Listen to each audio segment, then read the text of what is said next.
Was my 15-year-old daughter selling drugs, or selling something even worse?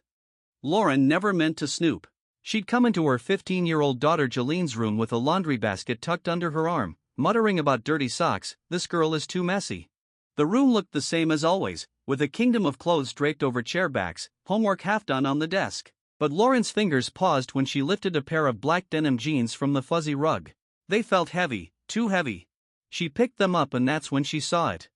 A thick roll of $100 bills, wedged inside the pocket, the rubber band tight around the small fortune, especially for a teenager. Lauren's heart slammed into her ribs. No, this can't be real. Her mind began spinning through every dark possibility. A mother's worst fear, a wad of money, with no job. Is this girl selling drugs? Or selling something even worse, her body? Oh my God. Jolene had been different lately. Quiet when she used to ramble, secretive when she used to share every detail of her day. She guarded her phone like a soldier guarding state secrets. She came home later and later, claiming the after-school dance program was preparing for a big showcase. But Lauren never saw flyers. Never saw costumes. Never saw rehearsals. Then there were the rumors. Mrs. Connolly, the neighborhood self-appointed Karen, had cornered Lauren outside the mailbox, her voice lowered as if reporting a crime. "I saw Jolene," she said, climbing into a van with several boys. They looked a lot older and definitely not the type she should be around. If you know what I mean. Lauren wanted to believe it was gossip, the usual suburban theater. But now, with this roll of cash she found in Jolene's pants, she wondered if the nosy old woman had been telling the truth. She shoved the money back into the jeans quickly, almost guiltily, hiding it beneath a hoodie. She couldn't confront Jolene. Not yet. If she accused her too soon, Jolene would shut down. She'd run deeper into whatever trouble she was tangled in. Lauren needed answers. Quietly but quickly. The next week became a surveillance operation worthy of a detective drama. Lauren watched Jolene from the corner of her eye at dinner. The girl picked at her food, foam lighting up her face every few minutes. Every time Lauren leaned in, Jolene tilted her screen away. After school, Lauren parked a few cars back from the campus and waited for her daughter. She had to find out what is going on with her only child. At 4:10 p.m., Jolene exited the building with two other girls, then broke away from them and walked toward an alley behind the gym. Lauren followed on foot, nervous, hiding behind dumpsters and brick corners like someone who'd watched too many crime documentaries. And there they were, three older boys, wearing dark hoodies despite the heat, leaning against a graffiti-tagged wall. They looked around the alley like they were expecting trouble, or ready to cause it. One was on a bike, he continued circling them as they talked. The tall one stepped toward Jolene and handed her something.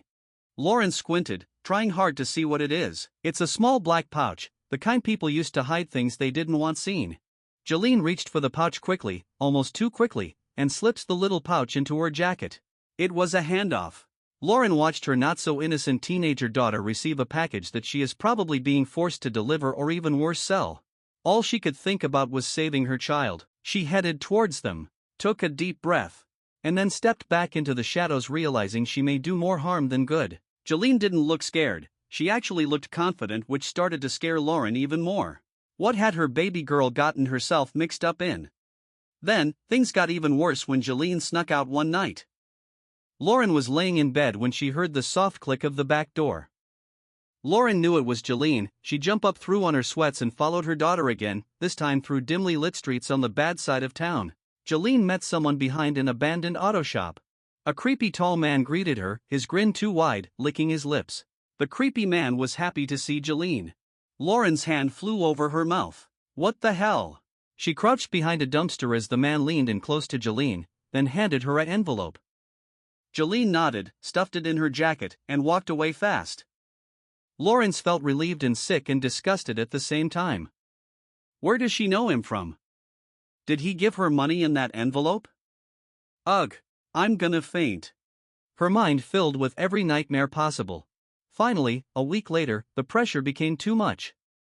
Lauren paced the kitchen, rehearsing her words, imagining jail bars, imagining hospital beds, imagining CPS interviews. Her thoughts spiraled until she could barely breathe. Jolene walked in, sweaty and in a rush. Lauren forced herself to smile. Hey, sweetheart, how was rehearsal? Jolene paused, noticing her mother's energy. Lauren awkwardly waiting for an answer. Jolene forced a smile. It was great. We got a few tricks up our sleeve for the show. Jolene runs off to her room leaving. Lauren stares in her direction as she says, I bet you do. Lauren can't take it anymore. She follows Jolene to her room. Lauren set the small black pouch on the bed like it was a live explosive. Her hand shook as she opened it and slid the tiny hard drive out. She stared at it as if it were a piece of evidence pulled from a crime scene. Jolene's eyes lit up. You found it? I was looking for that, she says. Yes, I found this in your jacket, Lauren said, and I know what I saw in that alley. Don't you dare tell me this is nothing. What's on it? Codes? Messages? Names? Her voice cracked into something desperate. Jolene, are these the men you're meeting? I don't care if you're getting money, I'm calling the police. What? You think I'm getting money from men? Her voice rose, hurt and anger braided together. Mom, what the hell? Watch your mouth, Lauren snapped. I followed you. Those boys behind your school? That handoff. The boys are street kids, YNs. I know trouble when I see it. Why on earth would you get involved with them? Jolene scoffed bitterly. You mean Jay, Zach, and Marco? Yeah, they look scary, they know that. They play it up. But they're dancers, Mom. The best break crew in the whole program, and yes, they have street edge, but they were helping me.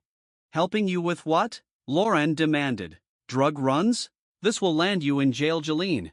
I saw them hand you this, and the way you took it and tucked it. I know what I saw. It's music, Jolene screamed. The mix for our routine. Lauren stared at her, face blank, waiting for the lie to break apart. Jolene grabbed the hard drive, holding it to her chest like a shield. It's our songs for the show, it's the sound effects we're using. And the names you'll see on it? They're artists, Mom. Musicians, producers. That's all. Lauren's wasn't done. And what about that man behind the auto shop? Don't lie to me, Jolene. I saw him hand you an envelope and I can tell it was cash in it. Money. Jolene's face tightened with a mix of frustration and fear. Oh my God, you weren't supposed to see that. So you admit it? Lauren snapped. You admit he paid you for something? What did he pay you for? No, Jolene shouted back. It wasn't like that. Lauren slammed her hand on the dresser. Then tell me why a grown man hands my child an envelope filled with money in some back alley transaction. Jolene inhaled sharply, bracing herself. It was Grandma's money. Lauren blinked. What? Jolene swallowed hard. It was Grandma's. She messed up her rent payments, again. She paid her rent 2 times in a row because she forgot she had already paid it. She didn't have enough left for her bills or food. Lauren is angry and confused. What does this have to do with Mama?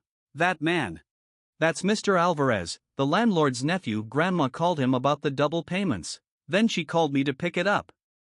Why didn't she tell me? Why wouldn't you tell me? Jolene hesitated, with her head held looking down. Because Grandma was scared. Scared? Lauren repeated, voice trembling.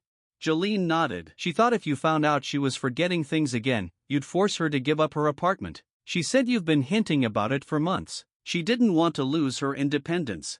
She didn't want to move in with us.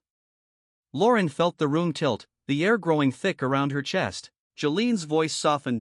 She asked me to help her fix it quietly. She made me promise not to tell you. She didn't want you to worry, and she didn't want to feel like a burden. Lauren pressed her hand to her mouth, the world suddenly heavier and sharper. All this time she thought she was protecting her daughter from danger, but her daughter had been protecting someone else. Protecting family. Protecting pride. Protecting secrets Lauren never saw coming.